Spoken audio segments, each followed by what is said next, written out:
Nation on this program.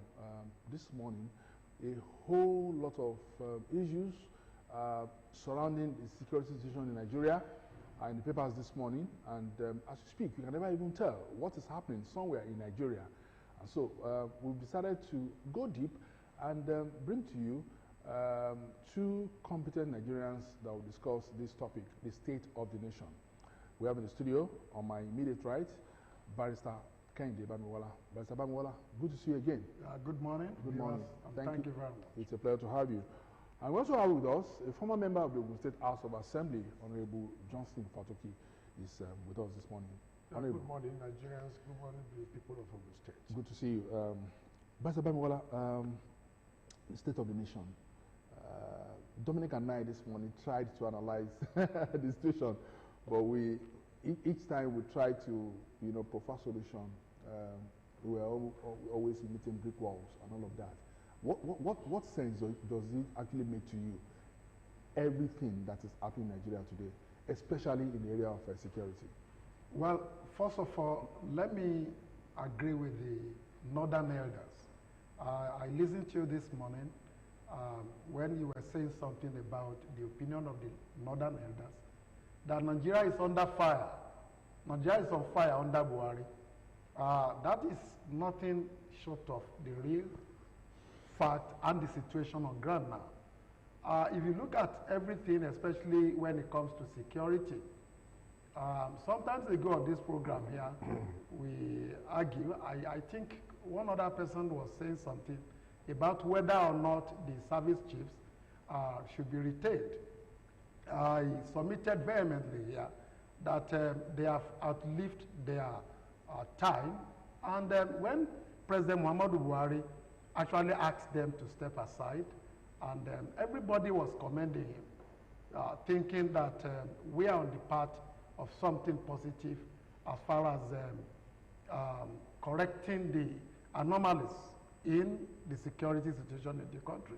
But with the recent trend, with what is happening, especially with the arms-carrying Fulani herdsmen problem in Oyo State, from the Sunday Igboho saga, whether or not many have argued whether or not his statement is a notice to quit, 7 days ultimatum, whether it was legal or illegal, constitutional or unconstitutional, and so on and so forth. From Oyo State, the Fulani herdsmen came to Ogun State. In fact, at K2 area, I learned they kill people, they rape people, and so on and so forth. So also in Shasha, so also in Ondo State, Nigeria is under fire.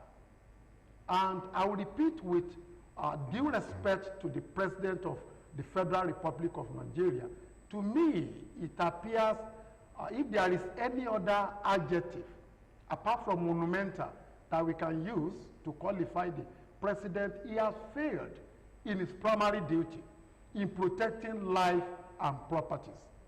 Then, if you look at it again, another governor from the north, Bala Muhammad, I think governor of Bauchi State, has the guts, has the audacity to say publicly that there is justification for Fulani herdsmen carrying AK-47.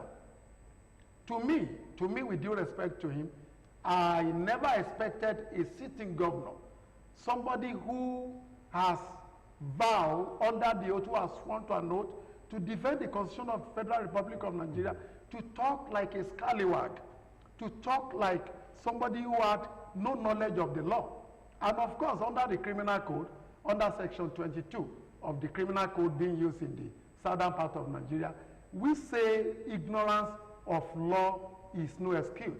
In fact, the Latin maxim is ignorantia facti excusat, ignorantia legit non excusat. Ignorance of a fact is an excuse.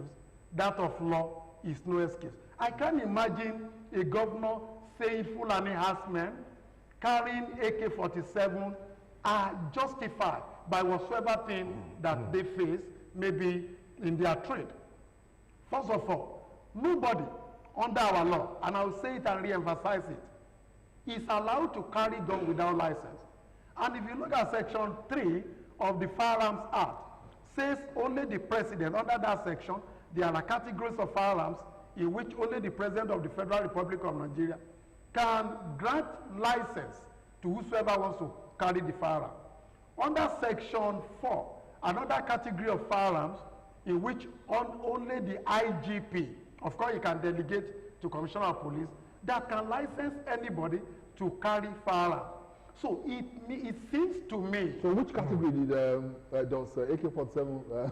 AK-47 belongs to the category in which the president would give the license. That's the one under Section 3. AK-47, sophisticated weapon. So I can imagine, and the first question I raise is that has Bala Mohammed become the president of the Federal Republic of Nigeria? Has Bala Mohammed become the Inspector General of Police of Nigeria? It means, you know, the Yoruba people will normally say, with due respect, this is an English program, in other words, what you have inside you is what you exhibit whenever you want to pretend under intoxication to do anything. Bala Mohammed is saying the mind of the northern oligarchies.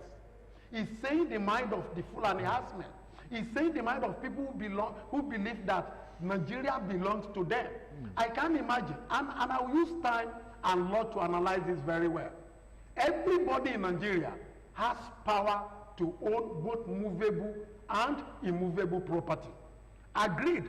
Section 1 of the Land Use Act says the land in Nigeria, especially in each state, belongs to the, should be held by the governor in trust for the people.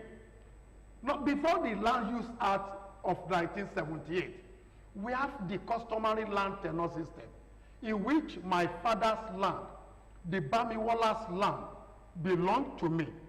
Although when Land Use Act came, those land, the ownership of land, they were put under the governor.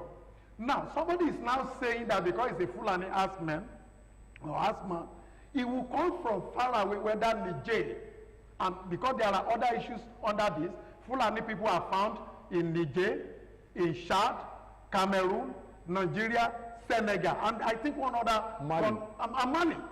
Somebody will come, all in the name of being Fulani herdsmen, come to my father's land, rape our women, kill us, maim us, and somebody will now be saying he's killing, the carriage of the AK-47 is justified.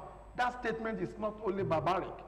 Okay, now let's go to Honorable FATOKI now. Another thing that we read in the papers this morning is this one that says Arewa youths are telling northern governors to evacuate northerners from southwest. In fact, they are saying that Sunday Adeyemo, Sunday Igboho should be declared a terrorist. What dimension has actually this taken Nigeria? Thank you very much. Let me start by pointing out the fact that presently we're in Banana Republic in Nigeria, where everything goes. And there's two directions.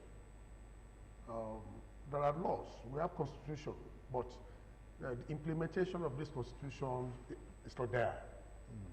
The leadership is totally confused. And people are taking advantage of that shortcomings of the leadership to perpetrate evil. The problem of the herdsmen is not just starting. We have been experiencing it in Ogun State for a very long time. When I was in Ogun State House of Assembly, I remember there were always complaints from the Yewa axis, the Mala area in Meko Afon, Ibogila, you know, where even right from Rwanda in Abeokuta here, where there are killings of innocent souls, the destruction of farm crops, and so on and so forth. But it has seriously become serious. It has become serious problem because of leadership failure. You can imagine a situation where somebody will come on here and boldly say that we are Miyeti Allah, and the governor of Benue State, his pronouncement that there wouldn't be open grazing would not be acceptable. And if we fail to resign on that decision, we will make his government ungovernable. And nobody said anything. And he was not arrested. In fact, the failure is that the patron of this herdsmen is in the presidency. And that's why they have enormous power, authority, to do whatever they want to do. Now, it's generating into serious chaos. And the government is totally insensitive. They don't really care. A situation where, the Yoruba people are so considerate. That is why we have been living with some of these Hausa people. In fact, there have even been marriage, from Hausa to Yoruba people, and then some of these Hausa people have become families of even Yoruba people. And what we are experiencing in the southern part now, if it is in the north, most of the southerners in the north will have been a serious problem. Now, let me quickly comment, Honorable FATOKI. The general belief in Nigeria is that all of these things are in the interest of the north. Does that now mean that, does it actually equate with the comment of the northern elders who are saying that Nigeria is under fire? Nigeria is on fire under Buhari. Do you trust that? Do you think it's, yes, do you trust that comment? Those leadership of the northern leaders that made that pronouncement are the very few northerners that really want unity in this nation. They are saying the truth. And we are all saying it. And to me, I see the situation as, it's not, when you look at President Buhari, it's not as if we pray that under his leadership, all these challenges, problems should happen. But the fact remains, he's totally incapacitated. He's not in charge. And people are taking advantage of that. In a civilized nation, when you discover that you are not in charge, you can't cope with the situation of things, they resign. So the president should not allow this nation to, well, we are sitting on the gun of get powder, and you should not wait for Nigeria to explode. And that is one reason why Nigerians are calling for coming together to discuss how to move forward as a nation. The problem we have alone is not security challenges. Security challenges has some factors that are really propelling it. We have economic challenges. We have injustice in the area of political appointments. We have injustice in the area of economic disbursement. Well, we can see this, the survivor fund that is just being maybe partially being given to Nigerians, and maybe about 0.001 Nigerians has been disbursed in the north for over 10-20 years. It has been a regular occurrence. And you can imagine when the one that was disbursed during the COVID-19 period, the portal was closed. Then the National Assembly invited the Minister of State in charge. When under interrogation, he was stating the total amount that had been disbursed, and it was discovered that almost the southern states were not, that didn't enjoy it. And that is why some states, the portal now reopened for people to come in. Is it not puzzling? We've also had leaders from other parts of Nigeria, and they've allowed this to go on for long, because you said in the last 10 years. Let's even go beyond 10 years. We've had leaders from Southwest, from South-South, and if we are blaming the North for, for being overbearing, and we've had leaders from other parts of... The problem is this. We have three we have the legislature, we have the executive, we have the judiciary. The roles, they said, is interwoven. By constitution, there's supposed to be separation of power, and not seriously watertight separation of power. But the fact remains that the executive are taking charge of everything. Now, when motion is raised on the floor of the House and passed, the decision communicated to the executive, either the state or the federal. The executive will say it is advisory, and they are not bound to comply with it. When laws are made and bills become law, and the decision passed to the president or governor for assent, they also use their discretion either to assent to it or not assent to it. For example, let me give you a typical example. In developed nations, for example, in the US, if you are during the appropriation, when you set budget of what to do in a year, you attach dates to these projects, when it will start and when it will complete. But in this part of the nation, it is not so. It is in Nigeria we find unspent fund. It is Nigeria that you have the version of fund. And now, when a governor says, I'm going to construct this road for 2 billion naira, at the end of the day, not even cutlass is used on the road, talk less of grader. And the road is not constructed.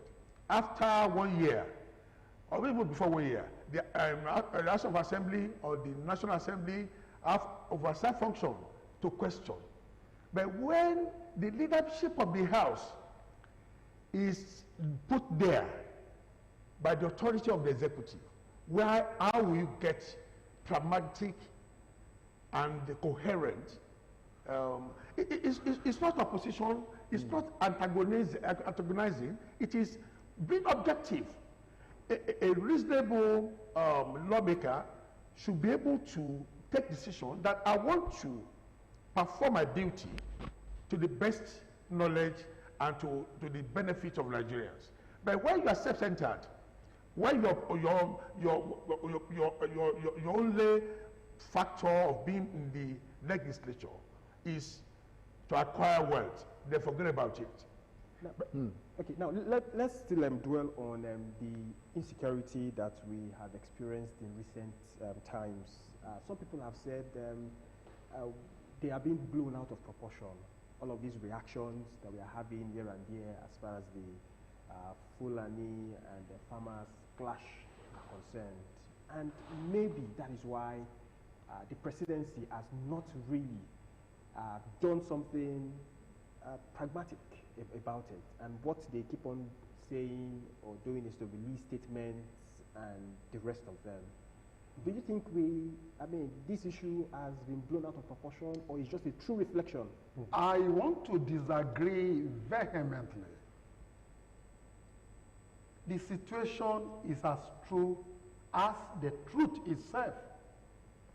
And the issue of the president or the presidency not saying anything, well, we are used to it. Of course, you remember vividly during the EdSARS, the first one, not the one that a lot of policemen who are supposed to be pursuing Boko Haram, we saw them at the Lekki toll gate, over 200, showing muscle and power over nothing. People were saying the president ought to have spoken. Oh, he didn't. And by the time he said something, we realized that it was even better for him not to have even said anything ab initio. We have a sleeping president. The issue is that people are saying the truth. The Boko Haram issue is there. Some people have said the president should not be a talkative. You see, let me agree with Honorable what he said. Let me take it from there. That in civilized, I'm not saying Nigeria is not a civilized society. Before anybody will want to crucify me. But in civilized democracies, when you see a non-performing person, you have no business being there. President Muhammadu Buhari is so glaring, is crystal clear that he is not performing again. It's not the issue of maybe opposition talking or maybe because they are not APC. I don't belong to any political party. You don't think it's because Nigeria is a very complex country to govern? You don't think so? Nigeria is complex. But the issue is that with the complexity, he's not the only one working. He has advisors and people around him. He should be able, at least there should be a policy statement. There should be steps that should be taken to address certain things. Boko Haram, that he promised us, President Buhari promised us that you conquer Boko Haram, whether under 1 year, is still there, bedeviling the entire nation. Fulani herdsmen, they are there, terrorizing, killing. Then kidnappers are there. Nobody is blowing anything out of proportion. The issue is this. For every problem we are taught in school, under hypothesis formulation, that when you are forming an hypothesis, there should be a problem that you want to solve. Then look at that problem. What are the steps? Form other things, how you can get to the conclusion. The issue at hand now is that we are not seeing any problem-solving approach from this government. Now let us talk about the service chiefs. The service chiefs, exactly. Newdawn. Yes. There was a time we brought you on the program. Yes. And then you categorically said it, that the service chiefs should actually be sacked. Very well. And we have seen change of guards. We've seen the service chiefs changed. And it appears that things are still very well. Well, it will be very, yes, I remember very well, vividly I canvassed that they should be sacked. Thank God they have been sacked. But the issue at hand now is that it's too early to judge them as far as the service chiefs are concerned. However, don't forget that the service chiefs, we are talking about the military. The IGP issue, which I don't want to say anything about, because you know his period has been extended by 3 months, illegally and unconstitutionally. The police is in charge of prevention of crime by virtue of Section 4 of the Police Act. The Army, the Navy, and the military, of course, whether internal aggression or anybody, the Army is for that. Let them face Boko Haram. The police, what are they doing? These Fulani herdsmen that move from one place to another, terrorizing, kidnappers, the issue is what are they doing? It's because they heard the presidency is not living up to expectation. Now, when you have a system that promotes nepotism, you have a system that promotes tribalism, you have a system that promotes, in fact, as rightly put by him, one-sided or favoring some particular group of people in appointment. What do you expect?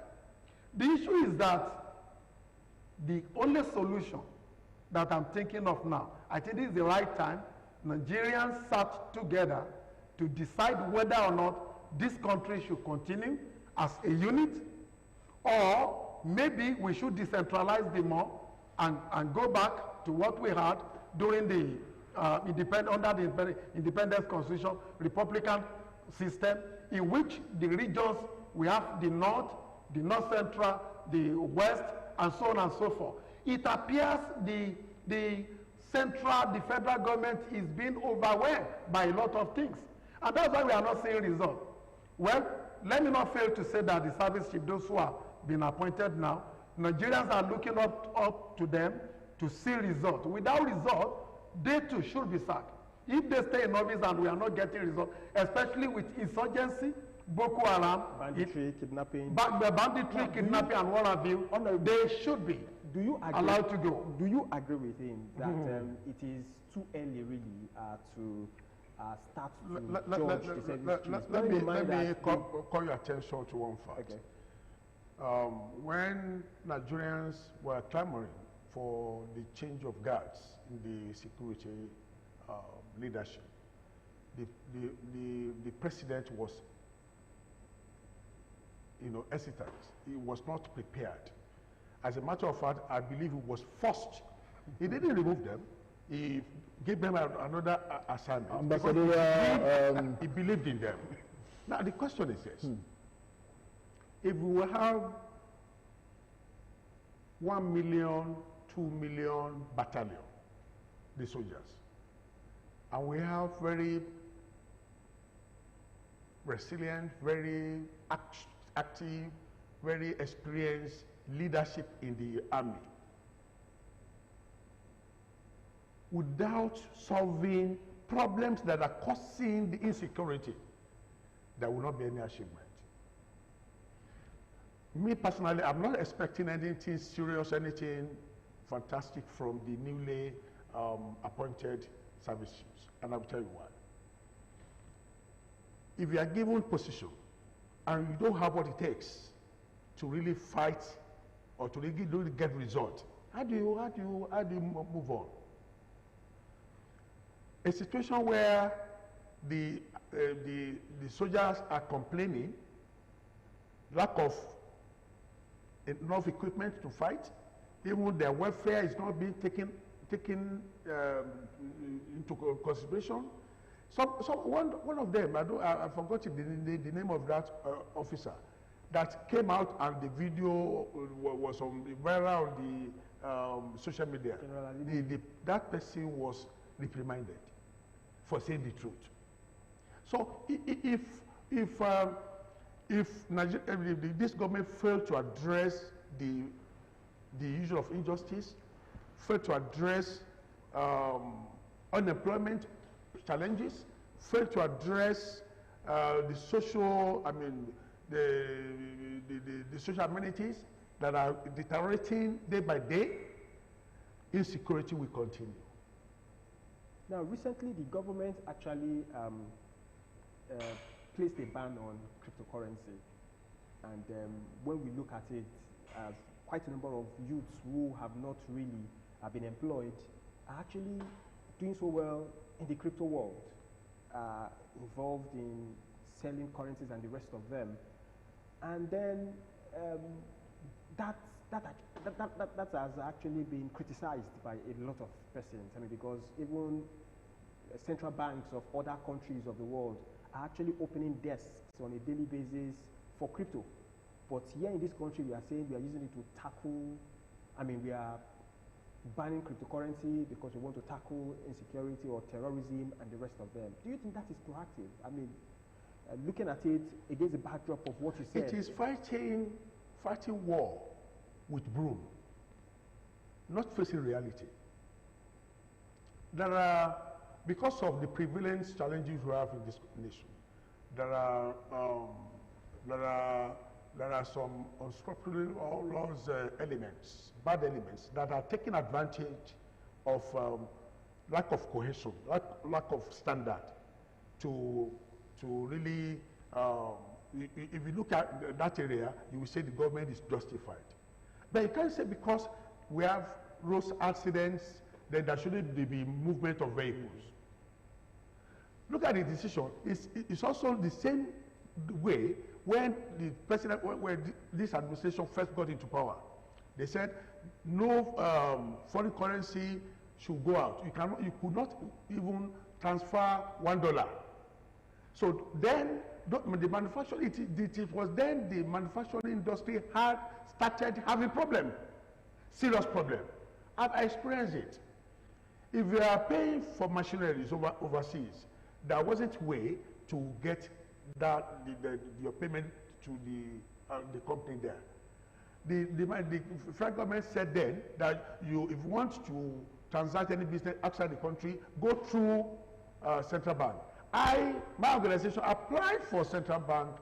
I applied for foreign exchange through the central bank. After 6 months, my bank withdrew that fund there.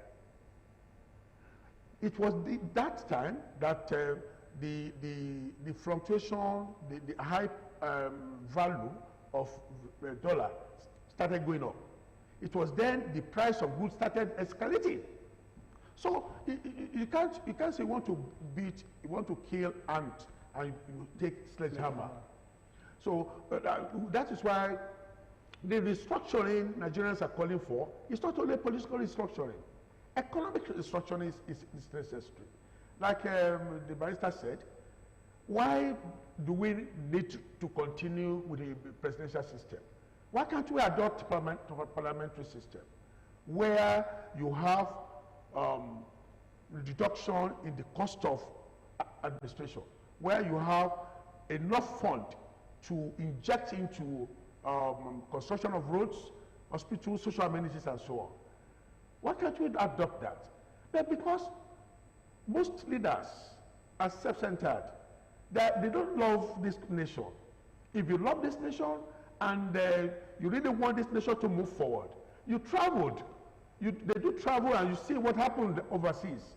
Why can't you replicate that in Nigeria? Now, don't you think that would also now pose a challenge? I mean, you said most of the leaders have their own selfish interests at heart. Now, don't you think that would pose a challenge when we now go to a parliamentary system?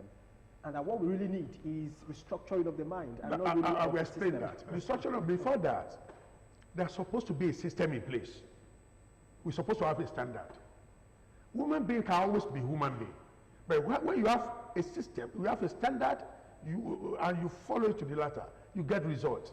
Look at what happened in the US. If there's no system in place, Trump will have continued to be president. Because it's like his attitude, it's like African attitude. And it was acquitted yesterday. The same system acquitted him yesterday. 53 against them. The same system acquitted him yesterday. I think 47. So if his position, he said, no. I remain the president of America. I won that election. He went to court, he failed. What is this election? Electoral college came. He was defeated. If that system was not there, it would have just nullified the election and continue. So Nigeria is supposed to let's just sit down, let us decide how we want to move. Let us decide how political appointment will be made. In the constitution, we have federal character. Are we actually following it? So there's a lot and we have enormous challenges in this nation. Sorry, Honorable. Let me just make an addendum to what he has said, especially on the issue of cryptocurrency. I don't expect Nigeria government to have decided, especially the central bank, because I know they must have advised the federal government on what to do. In this 21st century, when we are talking about hyper technology, when we are talking about cashless policy of government, that somebody will wake up overnight in this 21st century and say, okay, cryptocurrency, the thing should not be in operation again. The problem we are having majorly is that we have many laws, in fact, some are conflicting each other, and they are not being implemented. What Nigerian government has just told us, with regard to that cryptocurrency, is that we lack the capacity to regulate financial activities as far as IT is concerned. Is that we do not have what it takes to monitor whatsoever happens in the cyber world. I can't expect, and you can't be doing something the same way and expect different results. And that is why I have to say this to the populace.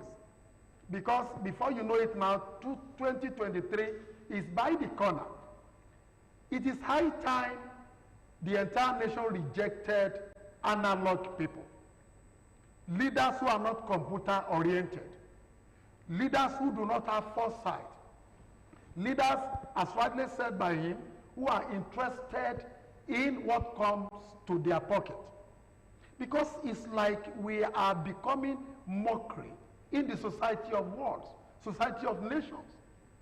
And I begin to doubt the proficiency, the professionalism of people in the Central Bank of Nigeria. Well, I won't be surprised.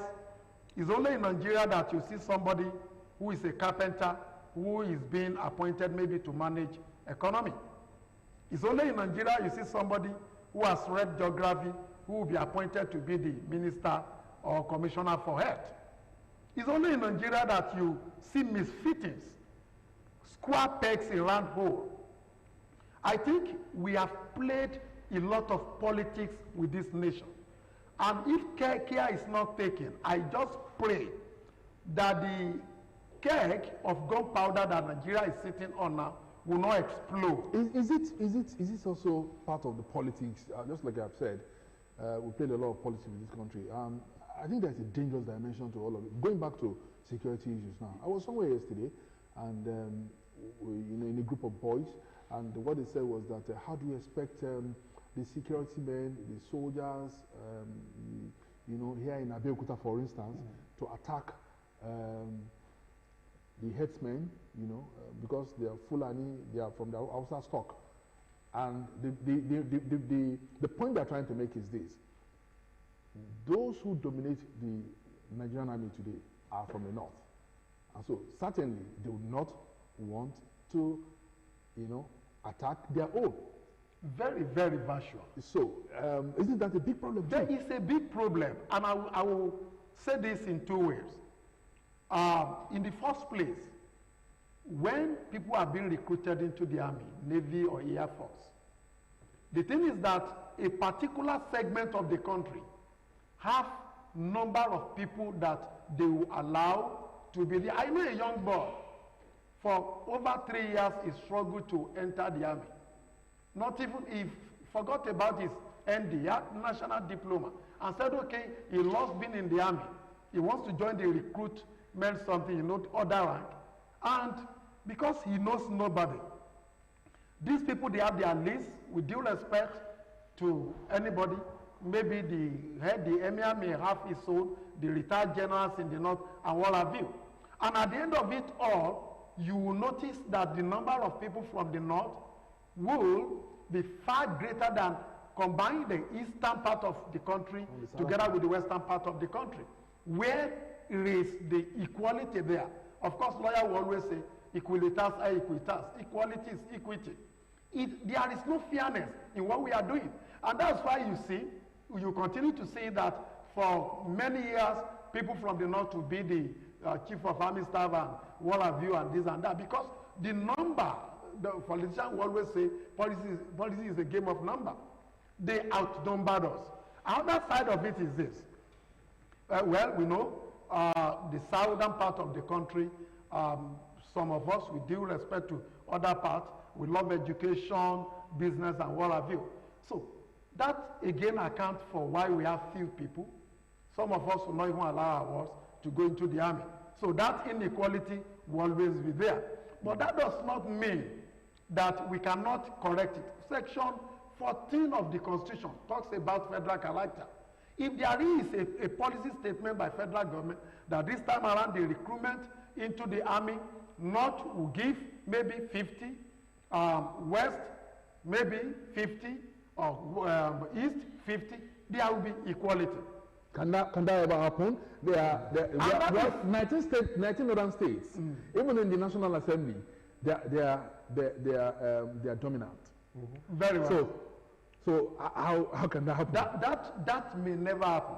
But what will make it to happen is, by the time, I want to agree with him again, which I've said on the program here, what the people in government, what they are running away from, they can't run away from male till eternity.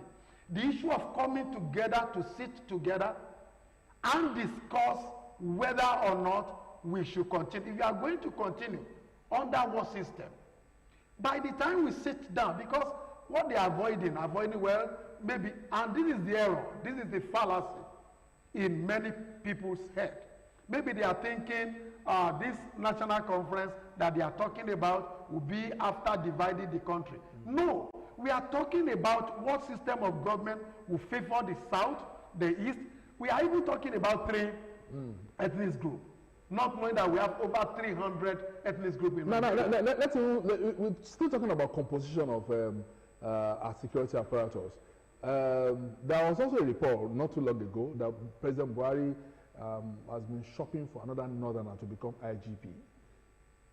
Is that why he gave him? You do think that's the reason why he gave him 3 more months? If a northerner is announced as the new IGP, will you be surprised?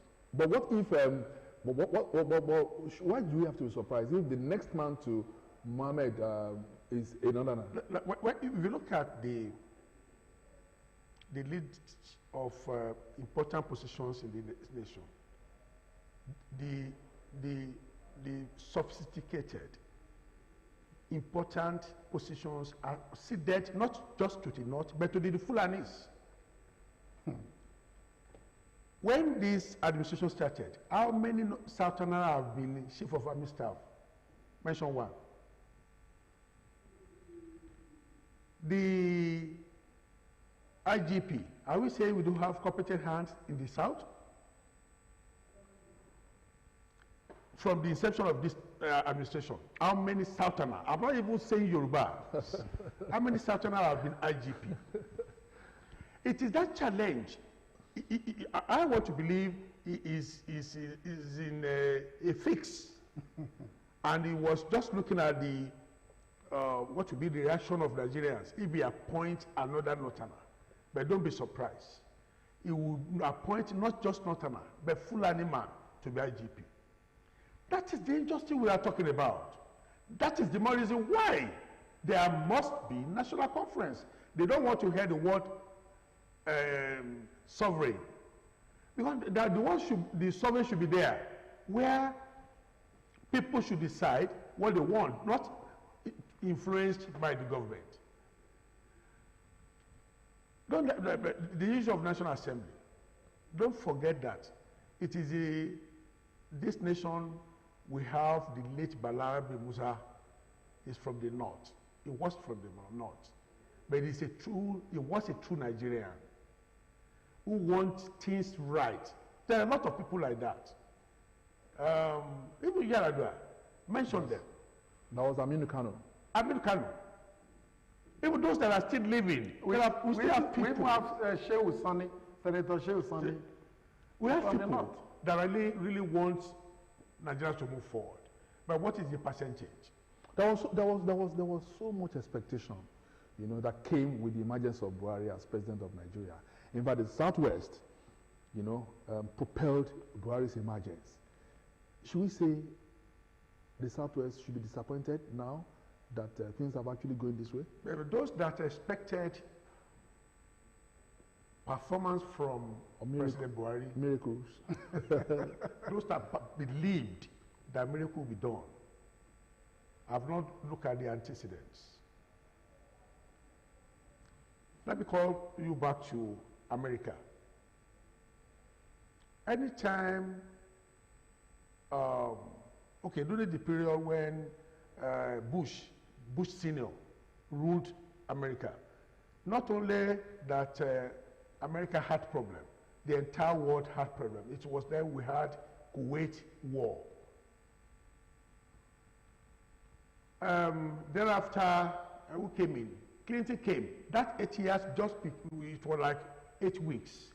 Peaceful throughout America, throughout Nigeria, the whole world. When Bush Jr. came, it was Iran-Iraq war. Look at that antecedent. Look at that shame. Obama came, it was peaceful all through. When the mistake Nigerians made was that they were looking at the performance, unquote, of Buhari Diagno administration. But they forget to realize that it was Diagno that was in charge of administration there. Honorable FATOKI, should we put all of this blame on President Muhammadu Buhari?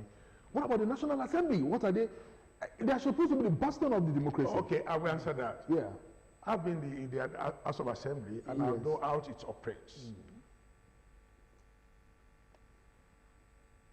The Constitution gives either state or National Assembly power to summon, to invite anybody, either the president or governor, to the floor of the House, to the plenary. How many times have this National Assembly invited president and did they attend? What did they do? There's no system in place. A serious aberration.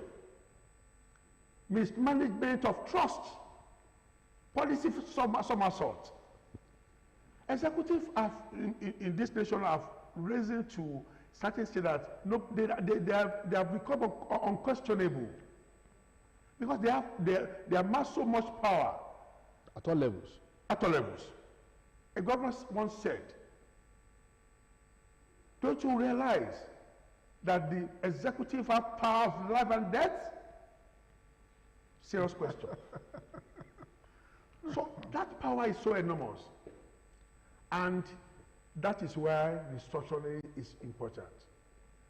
We have to look at the power that is entrenched or allocated to the federal.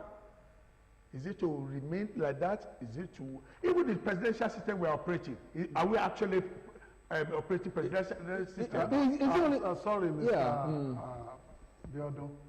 Let me quickly shift this in because some who know me very well will say, oh, and you were there, you're supposed to say something about the issue raised.